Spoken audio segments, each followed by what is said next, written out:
Shalom saudara-saudari yang terkasih di dalam Tuhan Yesus. Hari ini, kita akan merenungkan sebuah kebenaran firman Tuhan yang sangat dalam dan relevan bagi kehidupan kita, yang diambil dari kitab Filipi pasal 1, ayat 27 hingga 30. Renungan hari ini berjudul Tetap Berjuang di Tengah Penderitaan, berupa ajakan untuk tetap teguh dalam iman, meski harus melewati penderitaan. Mari kita siapkan hati dan pikiran kita untuk mendengar suara Tuhan.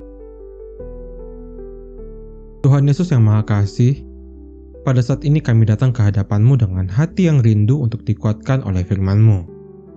Kami percaya bahwa setiap firman yang Kau nyatakan membawa terang, penghiburan, dan arah bagi langkah hidup kami.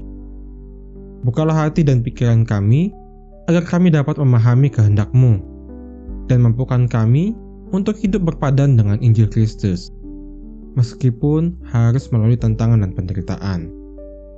Berfirmanlah ya Tuhan, sebab kami siap mendengar dan merenungkannya. Di dalam nama Tuhan Yesus Kristus kami membuka renungan ini. Haleluya. Amin. Filipi pasal 1 ayat 23 sampai ayat 30 berkata demikian. Hanya hendaklah hidupmu berpandan dengan Injil Kristus, supaya apabila aku datang, aku melihat, dan apabila aku tidak datang, aku mendengar, bahwa kamu teguh berdiri dalam satu roh, dan sehati sejiwa, berjuang untuk iman yang timbul dari berita Injil, dengan tiada digentarkan sedikit pun oleh lawanmu. Bagi mereka semuanya itu adalah tanda kebinasaan, tetapi bagi kamu tanda keselamatan, dan itu datangnya dari Allah. Sebab kepada kamu dikaruniakan bukan saja untuk percaya kepada Kristus, melainkan juga untuk menderita untuk Dia, dalam pergumulan yang sama seperti yang dahulu kamu lihat kepadaku, dan yang sekarang kamu dengar tentang aku. Saudara, Rasul Paulus menuliskan surat ini kepada jemaat di Filipi, jemaat yang ia kasihi dan doakan. Saat itu, mereka sedang menghadapi tekanan dan penderitaan karena iman mereka kepada Kristus. Namun, respon Paulus bukanlah tentang belas kasihan kosong. Ia memberi sebuah pesan yang tajam namun penuh harapan. Hanya, hendaklah hidupmu berpadan dengan Injil Kristus. Artinya, kehidupan kita harus mencerminkan nilai-nilai Injil, yaitu kasih, kebenaran, kekudusan, kesetiaan, dan pengharapan. Hidup berpandangan dengan Injil bukan sekadar hidup bermoral baik.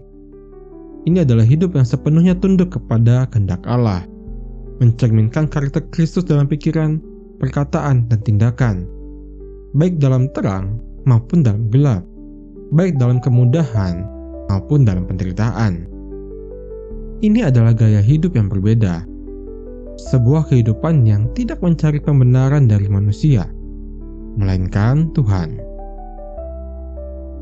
Paulus kemudian menambahkan bahwa mereka harus teguh berdiri dalam satu roh, dan sehati, sejiwa, berjuang untuk iman yang timbul dari Injil.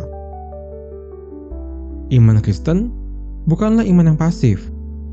Iman yang sejati adalah iman yang berjuang. Ia melibatkan ketekunan, keberanian, dan pengorbanan. Kita hidup di dunia yang sering sekali menentang nilai-nilai Injil.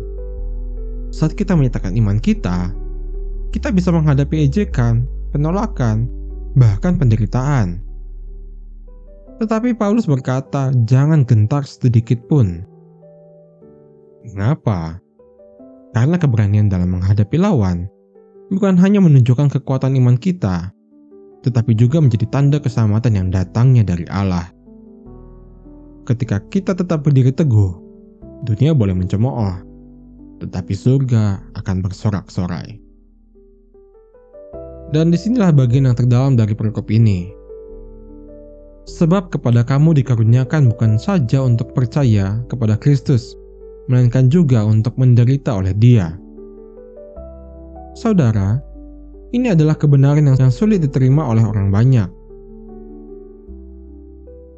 Namun, firman Tuhan dengan jelas mengatakan, penderitaan bukan hanya konsekuensi dari iman, tetapi juga bagian dari karunia Allah.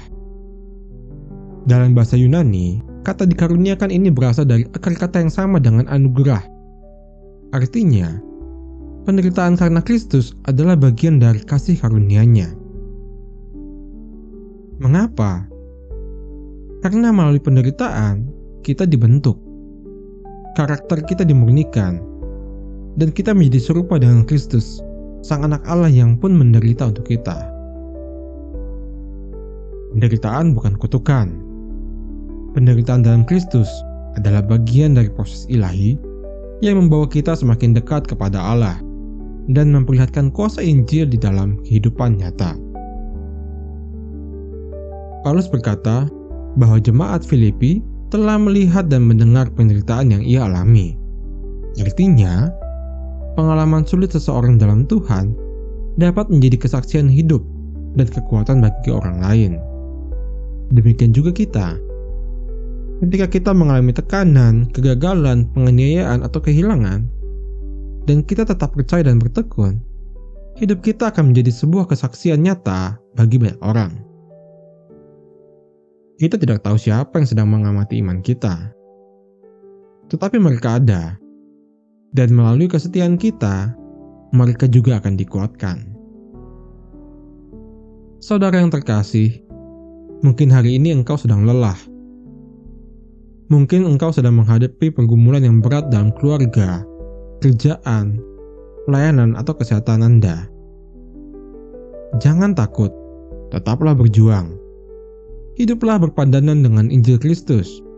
Berjuanglah dengan sehati dan setia. Dan sadarlah bahwa penderitaan karena Kristus bukanlah kehinaan, tetapi kehormatan dari surgawi. Di dalam segala hal, Tuhan Yesus tidak akan meninggalkan kita.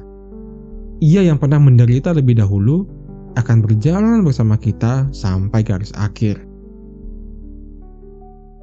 Mari kita berdoa. Tuhan Yesus yang setia, terima kasih atas firman-Mu hari ini yang menguatkan kami untuk tetap berjuang di tengah penderitaan. Ajarlah kami untuk hidup setia dalam kehendak-Mu, teguhkan dalam iman, dan tidak goyah oleh tekanan hidup. Ketika kami menderita karena nama-Mu, ingatkanlah kami bahwa itu pun adalah bagian dari anugerah surgawi. Berilah kami keberanian untuk berdiri dalam satu roh dan sehati sejiwa dalam iman. Kiranya hidup kami menjadi kesaksian bagi dunia dan menjadi terang yang memuliakan nama-Mu. Kami mau serahkan seluruh hidup kami ke dalam tangan-Mu, di dalam nama Tuhan Yesus Kristus, Juru Selamat kami yang hidup. Haleluya. Amin. Saudara yang terkasih, jika renungan ini menguatkan iman-Mu, jangan lupa untuk like video ini, subscribe channel ini, dan nyalakan lonceng notifikasi, agar Anda tidak kehilangan renungan berikutnya. Bagikan juga kepada saudara dan sahabatmu yang sedang berjuang dalam imannya. Mari terus bertumbuh dan tetap setia bersama Kristus. Sampai jumpa di renungan selanjutnya. Tuhan Yesus memberkati.